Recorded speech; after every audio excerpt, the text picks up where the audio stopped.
అదేంటారు కదా, ఎక్స్ప్లోర్ అవ్వాలి, బయటికి వెళ్ళాలి, నలుగురి మధ్యలో తిరగాలి, ఏం జరుగుతుందని తెలుసుకోవాలి, మంచి ఏదో చెడేదో అవగాహన కల్పించుకోవాలి. అప్పుడే మన భవిష్యత్తుకు ఒక మంచి బాట ఉంటుందని మీ అందరికీ కూడా తెలియచెప్పుకుంటూ ఒకటే చెప్తున్నానమ్మా, మీ అందరూ కూడా మంచి భవిష్యత్తులో ముందుకెళ్లాలని కోరుకుంటున్నా. మరొక విషయం మీ అందరికీ చెప్పాలి, నేను 25,000 నేను టార్గెట్ పెట్టుకుంటే మన గౌరవ చంద్రబాబు నాయుడు గారు నాకు దగ్గర పాయకులపేట నియోజకవర్గంలో 60,000కు పైగా ఉద్యోగాలు ఇచ్చే అవకాశాలు నాకు ఈరోజు కల్పించారు. అది నిజంగా చాలా ఆనందదగ్గ విషయం.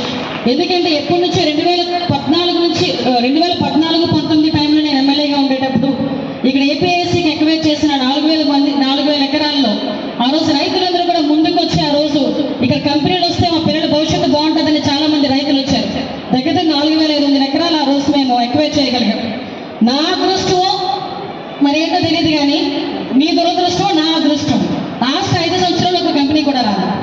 మళ్ళీ మేము ఎమ్మెల్యే గెలిచి ఇక్కడ మినిస్ట్రీ ఇచ్చిన తర్వాత మళ్ళీ ఇక్కడ బల్క్ డ్రగ్ పార్క్కి మన సెంట్రల్ గవర్నమెంట్ నుంచి శాంక్షన్ అవ్వడం, ఆ పార్క్ బల్క్ డ్రగ్ పార్క్ అయిపోయిన వెంటనే సుమారుగా 100 కంపెనీల పైగా ఈ రోజు లైన్లో ఉండడం ఒక ఎత్తు అయితే, ఆసిమెటల్కి సంబంధించి ఒక స్టీల్ ప్లాంట్ కన్స్ట్రక్షన్కి చేయడానికి కూడా ఈరోజు వాళ్ళు ముందుకు రావడమే కాదు, గౌరవ చంద్రబాబు నాయుడు గారు, పవన్ కళ్యాణ్ గారు, లోకేష్ బాబు గారు దీని మీద ప్రత్యేకమైన దృష్టి పెట్టి నక్కపల్లి ఏరియాలో కనుక అది వస్తే మన అక్కడ ఉన్న చుట్టుపక్కల అందరికీ కూడా ఉద్యోగ అవకాశాలు బాగుంటాయని చెప్పి ఈరోజు అక్కడ కూడా శాంక్షన్ చేయడం జరిగింది.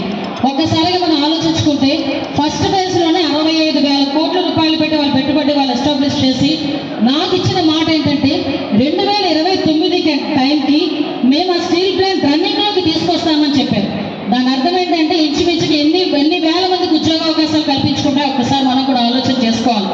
ఎందుకు ఈ మాట చెప్తున్నానంటే, ఉద్యోగాల గురించి ఎక్కడికెక్కడికో వెళ్ళే పరిస్థితి ఉన్నప్పటికీ కూడా మన నియోజకవర్గంలోనే మీకు దగ్గరలోనే ఉద్యోగ అవకాశాలు కూడా మన ఎదురుగా కనిపిస్తున్నాయి. కాబట్టి ఎక్కడ కూడా డిస్కరేజ్ అవ్వద్దు, డిసప్పాయింట్ అవ్వద్దు. Be brave, all the best all of you. మీరు మంచిగా స్థిరపడాలి, అందరూ కూడా మంచిగా ఆలోచన చేయాలి. మీ అందరూ కూడా బాధ్యత ఒకటి ఉంది. ఈ మధ్య కాలంలో ఈ డ్రగ్స్ మీద, గంజా మీద మేమందరం కూడా పోరాటం చేస్తాం. మీ అందరి నుంచి కూడా ఆ పోరాటంతో పాటు మీ అందరి సహకారం కూడా నేను మీ అందరి దగ్గర కోరుకుంటూ ఒక మంచి అవకాశం ఇచ్చిన మీ అందరికీ కూడా ప్రత్యేకంగా ధన్యవాదాలు తెలియజేసుకుని, స్కిల్ డెవలప్మెంట్ వారికి, అదేవిధంగా కలెక్టర్ గారికి, ముఖ్యంగా శ్రీప్రకాష్ విద్యా సంస్థలకి ప్రత్యేకంగా నేను ధన్యవాదాలు, నమస్కారాలు తెలియజేసుకుంటూ సెలవు తీసుకుంటున్నా. జై హింద్. నియోజకవర్గంలో మెగా జాబ్ మేళా పెట్టడం జరిగింది. ఈ రోజు government officials, skill development centre వారు, అదేవిధంగా గౌరవ కలెక్టర్ గారు కూడా ఈ రోజు శ్రీప్రకాష్ స్కూల్ వాళ్ళ సారథ్యంలో వాళ్ళ తాలూకా హోస్టింగ్ లో ఈ రోజు మంచి పెద్ద మెగా జాబ్ మేళా ఈ రోజు కండక్ట్ చేయడం జరిగింది. దగ్గర 4,000 మందికి పైగా ఈ రోజు యువకులందరూ కూడా ఇక్కడ హాజరవడం జరిగింది. దగ్గర 2,800 మందికి ప్లేసింగ్స్ కల్పించడానికి వేకెన్సీస్ తోని దగ్గర 55 కంపెనీలు కూడా రావడం జరిగింది. నిజంగా దీని ఒక శుభ పరిణామం కింద భావించాలి. ఎందుకంటే ఇక్కడ చాలా మంది రూరల్ ఏరియాస్ లో ఉన్న వాళ్ళు చదువుకొని ఉద్యోగాలు లేక చిన్న ఉద్యోగాలకు, కూలి పనులకు వెళ్ళిపోయే పరిస్థితి నుంచి ఈ రోజు వాళ్ళ చదువుకి తగ్గ గౌరవం లభిస్తుందని ఒక మంచి ఉద్దేశంతో ఈ రోజు గవర్నమెంట్ తీసుకున్న ఇనిషియేషన్ కి చాలా మంది ఇక్కడికి వచ్చి చాలా ఆశతో ఇక్కడికి వచ్చిన్నారు. వీళ్ళ ఆశలన్నిటికీ కూడా కంపల్సరీగా నెరవేరాలని మనస్ఫూర్తిగా కోరుకుంటున్నా. అదేవిధంగా మీ అందరికీ తెలుసు, పాయకులపేట నియోజకవర్గం త్వరలోని రాబోయే కాలంలో ఒక ఇండస్ట్రియల్ హబ్ గా మారిపోతుంది. దానికి గౌరవ సీఎం గారు కూడా ప్రత్యేకంగా దృష్టి పెట్టి బల్క్ డ్రగ్ పార్క్, మీ అందరికీ తెలుసు, సుమారుగా 2014-19 టైంలో నేను ఎమ్మెల్యేగా ఉండేటప్పుడు సుమారుగా 4,500 ఎకరాలు ఏపీఎస్సీ నుంచి ఎక్వైర్ చేశాము. లాస్ట్ 5 years లో కూడా ఒక్క కంపెనీ కూడా తీసుకొచ్చిన పాపాన పోలేదు. కనీసం అటువైపు ఒక రోడ్ వేసిన కూడా పాపాన పోలేదు. కానీ ఈ రోజు వచ్చిన 6 నెలల కాలంలోనే ఆ బల్క్ డ్రగ్ పార్క్ ని డెవలప్ చేయడానికి సెంట్రల్ గవర్నమెంట్ నుంచి సుమారుగా 1,000 కోట్ల పైగా ఈ రోజు మనం ఫండ్ తీసుకొచ్చుకోవడం, అదేవిధంగా వర్క్ కూడా స్టార్ట్ అవ్వడం కూడా జరుగుతుంది. అందులోని సుమారుగా దగ్గర 100 కంపెనీల పైగా ఆల్రెడీ రావడానికి కూడా రెడీగా ఉన్నారు. వీళ్ళు కాకుండా మనందరికీ తెలుసు, ఒక స్టీల్ ఫ్యాక్టరీ కూడా ఇక్కడ రావడానికి రెడీగా ఉన్నారు. ఆసిమెటల్ వాళ్ళు కూడా మీ అందరికీ తెలుసు. గౌరవ సీఎం గారు కూడా దీని మీద ప్రత్యేకంగా దృష్టి పెట్టి, గౌరవ నారా లోకేష్ గారు కూడా ప్రత్యేకంగా దృష్టి పెట్టి వాళ్ళందరితోని కూడా వీడియో కాన్ఫరెన్స్ లో మాట్లాడి ఇక్కడికి రప్పించిన పరిస్థితి. వాళ్ళు ఎవరు వస్తారు, ఇక్కడికి వచ్చి కూర్చుంటారు, తర్వాత మనందరం మాట్లాడతాం అనేది కాకుండా వాళ్ళు వచ్చే ఉద్దేశం ఉంది, ఇక్కడ పెట్టే ఉద్దేశం ఉందంటే ఇమీడియట్ గా వాళ్ళని మనమే సంప్రదించి వాళ్ళకి కావాల్సిన అవకాశాలన్నీ ఇచ్చి ఎంతమంది జాబ్స్ ఇస్తారు అని చెప్పి ఆ రోజు అడిగి ఈ రోజు 20 లక్షల జాబ్స్ ఏదైతే ఇస్తామని చెప్పి అప్పుడు గవర్నమెంట్ పరంగా మేమందరం చెప్పామో దానికి తగ్గట్టుగానే ఈ రోజు మన నియోజకవర్గంలోనే రాబోయే 5 సంవత్సరాల దగ్గర 1,00,000 ఉద్యోగాలు వచ్చే పరిస్థితి ఈ రోజు కనిపించిందంటే అది నిజంగా ఒక మంచి పరిణామం కింద భావించాలి. మనందరం కూడా గౌరవ చంద్రబాబు నాయుడు గారికి రుణపడి ఉండాలని మాత్రం నేను అందరినీ కోరుకుంటున్నా.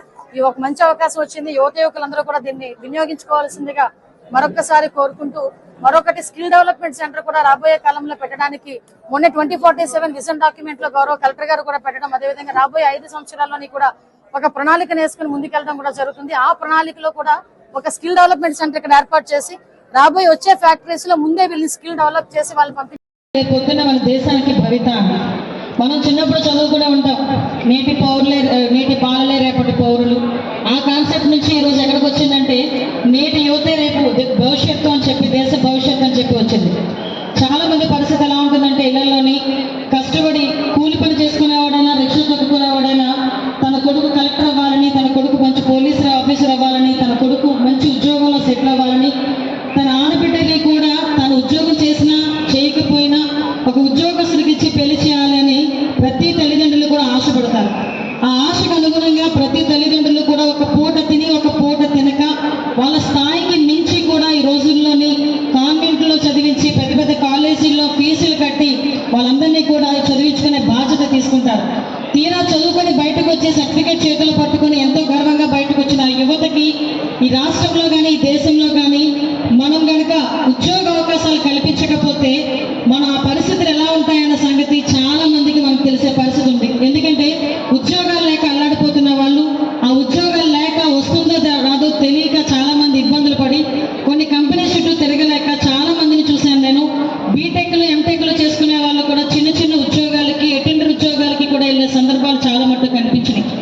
అటువంటి సిచ్యువేషన్ నుంచి బయటపడాలి అనే ఉద్దేశంతోనే నేను లాస్ట్ ఎలక్షన్స్ లో వెళ్ళేటప్పుడు కూడా మా నాయకులందరికీ కూడా ఒక మాట ఇచ్చాను. ప్రతి గ్రామంలోని కూడా నేను మాట ఇచ్చి వచ్చాను. ఎట్టి పరిస్థితుల్లోని కూడా పాయక్రావుపేట నియోజకవర్గంలో ఉన్న యువత అందరికీ కూడా సుమారుగా ఎక్కువ ఉద్యోగ అవకాశాలు కల్పించాలి. దగ్గర మన నియోజకవర్గంలో సంవత్సరానికి మినిమం 5,000 చొప్పున 5 సంవత్సరాల్లోనే కూడా దగ్గర 25,000 మందికి పైగా ఉద్యోగ అవకాశాలు కల్పించాలి అని ఆ రోజే నేను తీసుకున్నా. దానికి తగ్గట్టుగానే మీ అందరికీ కూడా ఆ రోజు ప్రామిస్ చేసినట్టుగానే ఈరోజు జాబ్ మేళా ఏర్పాటు చేసుకొని, ఈరోజు జాబ్ మేళా వచ్చిన వెంటనే ఎన్ని కంపెనీలు వస్తున్నాయని అడిగాను. ఫస్ట్ అడిగిన తర్వాత అడిగితే ముందు వాళ్ళు అన్నారు, అమ్మ 30 అన్నారు. నేను ఒకటే అన్నా, నేను ప్రైవేట్గా పెట్టుకుంటే 200 కంపెనీలు తీసుకొచ్చాలని నేను అనుకుంటున్నా, మరి మీరు ఏం చెప్తారు నాకు చెప్పండి నేను అడిగాను. మన పేరేంటి గోవిందరావు గారు అడిగితే, అమ్మ నాకు ఒక అవకాశం ఇవ్వండి, ఫస్ట్ టైం కదా ఒక 50 కంపెనీలైనా తీసుకొస్తా, తర్వాత మీరు ఏం చేద్దామన్నా నేను రెడీగా ఉన్నానమ్మా అన్నారు. అయితే ఒకటే చెప్పా, ఫస్ట్ అవకాశంగా మీకు ఇస్తున్నాను, నాకు 50 కంపెనీలు తగ్గకుండా రావాలి, 2,000 ఉద్యోగాలు ఫస్ట్ అటెంప్ట్లోనే నాకు రావాలని చెప్పాను. దానికి తగ్గట్టుగానే వేకెన్సీస్ దగ్గర 2,286 వేకెన్సీస్తో దగ్గర 55 కంపెనీల తాలూకు హెచ్ఆర్స్ అందరినీ కూడా ఇక్కడికి తీసుకురావడం జరిగింది. ఇంకొంచెం నేను పెట్టగలనమ్మా, కాకపోతే వాళ్ళందరికీ కూడా మన రూమ్స్ ఆర్గనైజ్ చేయడం కూడా కొంచెం కష్టంగా ఉంటుంది, అందువల్ల నేను చేయలేకపోయానని చెప్పాను. డెఫినెట్గా నేను ఒకటే మాట ఇస్తున్నారు. ఆయన మాట ఇచ్చిన ప్రకారం అదేవిధంగా ఇక్కడికి వచ్చిన యువకులకి అదేవిధంగా హెచ్ఆర్ వాళ్ళకి కూడా నేను ఒకటే విన్నవించుకుంటున్నా. కంపెనీలు పెట్టేటప్పుడు ఈ లోకల్లో చాలా మంది వాళ్ళ తాలూకా భూముల్ని, వాళ్ళ తాలూకా పొలాల్ని, వాళ్ళ తాలూకా కుటుంబం అంటే వాళ్ళ తాలూకా జీవనోపాధిని కూడా పక్కన పెట్టి కంపెనీ వస్తే తమ బిడ్డలకి ఉద్యోగ అవకాశాలు వస్తాయని ఏకైక కారణంతో, ఆశతో ఇక్కడ చాలా మంది కంపెనీలకి మన రక్షాపురం కానివ్వండి, పరవాడ కానివ్వండి, ఇటు నక్కపల్లి కానివ్వండి, ఏరియాలన్నింటిలో కూడా వాళ్ళ తాలూకా భూములు ఇచ్చి కంపెనీలు పెట్టుకుని ఏర్పాటు చేశారు. కాబట్టి నేను ఒకటే చెప్తున్నా, మీ అందరికీ కూడా దయచేసి ఇక్కడున్న లోకల్లో ఉన్న యువకులందరికీ కూడా ఉద్యోగ అవకాశాలు కల్పించండి. ఉద్యోగ అవకాశాలు కల్పిస్తే ఇక్కడ మట్టిలో మాణిక్యాలు ఉన్నాయి. నేనేమనుకుంటానంటే సూటు బూటు వేసుకొని వచ్చిన చదువుకున్నవాడు కాదు, మామూలుగా కూడా వాళ్ళలో విపరీతమైన ప్రతిభ ఉంటుంది. అటువంటి ప్రతిభను మనం కనుక గమనించుకోగలిగి వాళ్ళకి కనుక అవకాశాలు ఇస్తే కమిట్మెంట్తో పనిచేసి మీ కంపెనీలకి చాలా మంచి పేరు తీసుకొచ్చే యువకులు ఈ నియోజకవర్గంలో చాలా మంది ఉన్నారు. వాళ్ళందరికీ కూడా మీరందరూ కూడా అవకాశాలు ఇవ్వాలని మనస్ఫూర్తిగా నేను అందరికీ కూడా కోరుకుంటున్నా. అదేవిధంగా మీకు ఇంకో విషయం చెప్తున్నా. మీరు అనుకోవచ్చు, మేడం ఇప్పుడు 6 నెలల్లో 2,000 ఉద్యోగాలు అన్నారు, ఇప్పుడు ఎంతమందికి వస్తాయి ఏంటో, అవన్నీ కూడా మీతో పాటు నేను అంతా చెక్ చేసుకుంటా. నాకు నా మెంటాలిటీ ఎలాంటిదంటే మీ అందరికీ తెలుసు. ముందు నా వైపు నుంచి నేను మాట్లాడడం మొదలుపెట్టినా, మీ వైపు